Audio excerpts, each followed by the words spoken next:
Hi, Bevisioneers. So I'm currently in model one making my investigation about the real problems that fashion industry is facing so far.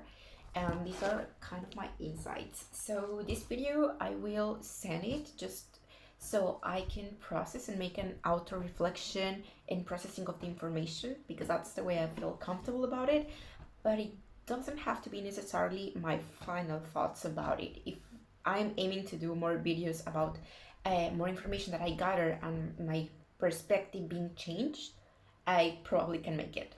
So let's start with the issues of fast fashion industries.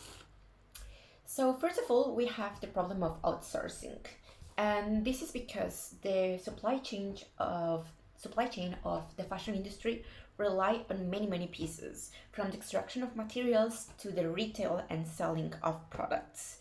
And because of that, and because we have certain countries in which it's really cheap, we know about it.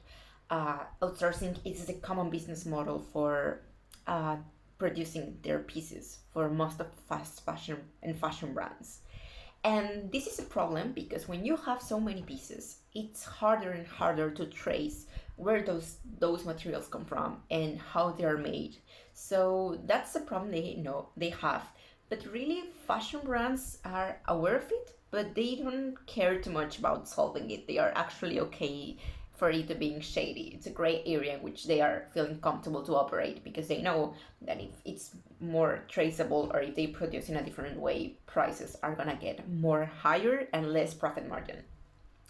So now we're gonna talk about the four tiers, about the ways it can impact the supply chain and how they are contaminating. So we have four tiers. I don't know if you can read my letters, so my writing so far, but these are the four tiers, and that's why I'm reading my notes.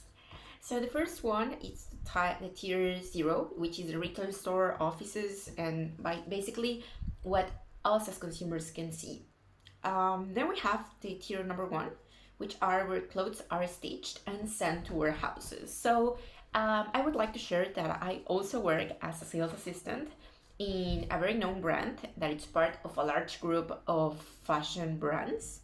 And I work and I actually seen that these warehouses, specifically talking about Spain, they're located in Barcelona.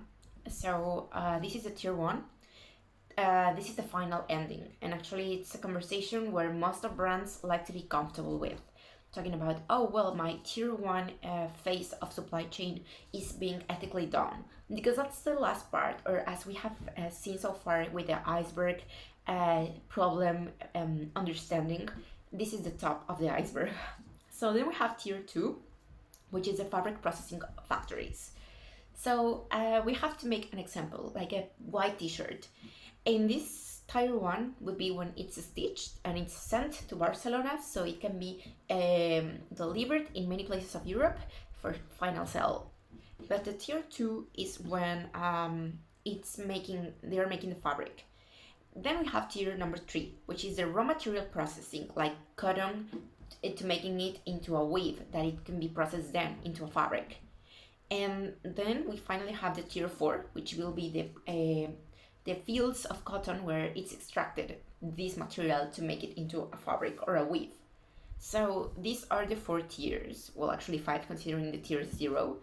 And it's curiously to know that the tier two and three are the ones that are most polluting. So we have that fabric processing factories and raw material processing like cotton to weave or to actually doable materials are the ones that are polluting more. And this is a really important insight if we want to make actually an impact. But I also have seen that it could be quite hard because of the shady and gray areas that the fast fashion industry is operating. Then we have other problems like outsourcing illegal work, which is interesting that I have learned that it happens when, for example, there's a micro tendency, as an example, our pink t-shirt, and all the girls or all the people are wanting that t-shirt, and what they do is to cover this demand, they talk with their suppliers, and what the suppliers made is that in a legal way they hire local workshops or family businesses to make them, and that's where the unethical and exploitation happens most of the times. But just that was a really curious insight. And I have seen that comparing it into the iceberg model, this particular problem could be really hard to solve because it's really related with the culture and the consumption of the masses. So by now I will discard to face that, but knowing that tier 2 and 3 are the most important would be quite interesting. So then we have the pollution scopes. And we have three main pollution scopes that not only in fashion industry operates, but really in most of them.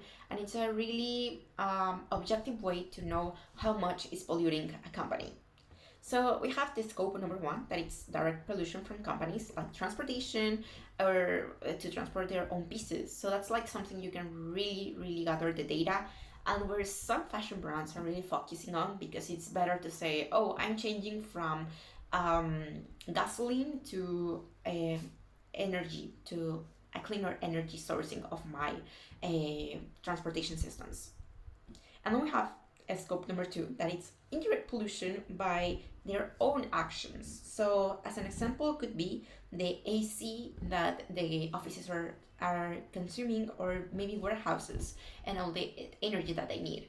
So this is really like energy related scope. And then we have the number three, that it's pollution by production of their own products.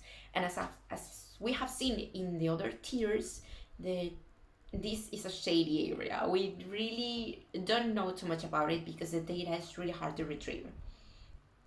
But also, we can consider the impact of consumers by washing their clothes, throwing it away. So that's also really related, and it's a way we also can impact in a positive way about the reduction of the pollution of this industry. So how to change?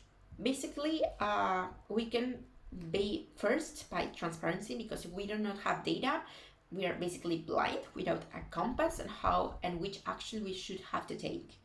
Then we have scrutiny, because yes, it's cool to have the data, but if we don't have legislations or we don't have political policies, brands do not have to do that, right?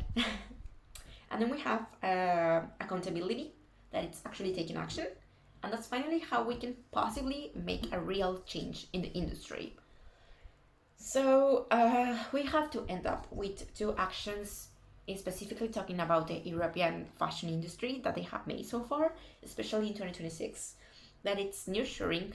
Because of the several legislations of the European Union, they are making brands to be more transparent, and one way is to making their clothes nearby the European area. And that's a hard conversation because we haven't seen directly the consequences. But we know that some companies can operate in a sneaky way, so the final stitching could be made in Europe, but the tier 2 and 3, which are the most relevant, can be still made in other places. And finally, we have QR codes, which is part of a legislation that the European Union is making. So we as consumers can trace where my clothing pieces are produced. And even though some small brands are starting to do that, I believe, with the information that I have, that this won't have a huge impact talking about production.